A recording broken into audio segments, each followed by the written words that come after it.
Hey, Pastor Steve Waldron, I hope you're having a great day or night in Jesus. We're looking at the creation done by God. We're using kind of as a discussion point book, Creation versus Evolution by Dr. Arlo Molenpaugh, who recently went to his reward. What a great man. I had the privilege of knowing him.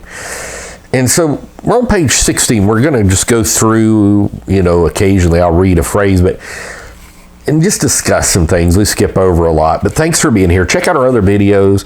Been talking about creation the last few days. Check that out too. Don't automatically reject it.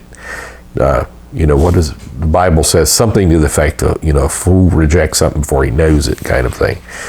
And in Proverbs. So he goes into who created man? Well, God did. Then he says, how did God make man? Well, we know from Genesis 2:7, dust of the earth breathed in his nostrils the breath of life, man became a living soul.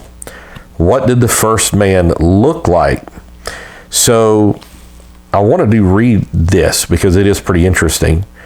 So the first man was made in the image of God, Genesis 1:27. He did not look like some transitional form between ape and man, but rather he looked like Jesus Christ, who was the image of the invisible God. Romans 5:14 lets us know that Adam was the figure of him that was to come. Thus Adam looked like Jesus Christ, who was yet to come. Adam did not look like a prehistoric man, as evolutionary artists draw. Now, we'll say Job mentions this. Many people say Job is actually the oldest book in the Bible. But he talks about people who rejected God and described very much like cavemen. There's a great book, The Remarkable Record of Job, done by Henry Morris. And a lot of times, if I have time in a Science in the Bible class, I've now got Brother Zach Ross co-teaching that class with us at IBC. But if I have time, I'll go into Job, The Remarkable Record of Job, because there's a lot of science in Job. And so then he goes into when was man created. He mentions Archbishop Usher. I've done a review of Usher's amazing work. And basically, Usher came to the conclusion biblically that creation was October 23rd, 4004 BC. 9 o'clock Greenwich Mean Time, or midnight in the Garden of Eden. He also has one of these excellent little chronologies in here, showing that the flood was about 1656 years after creation. Really only took a couple of generations to get from the Garden of Eden to the flood, because I think, Enoch overlapped with Adam well over, 250 plus years. Used to know the exact number. And then he overlapped with maybe 253 years, but I'm not sure of that. But then overlapped with Noah for 600 years. And so, we can figure that out, can't we? If he overlapped with Noah for 600 years, because he died the year of the flood, the son of the dart is what his name means, Enoch. And he lived 969. So that means he would have overlapped with Adam for 369 years, doesn't it?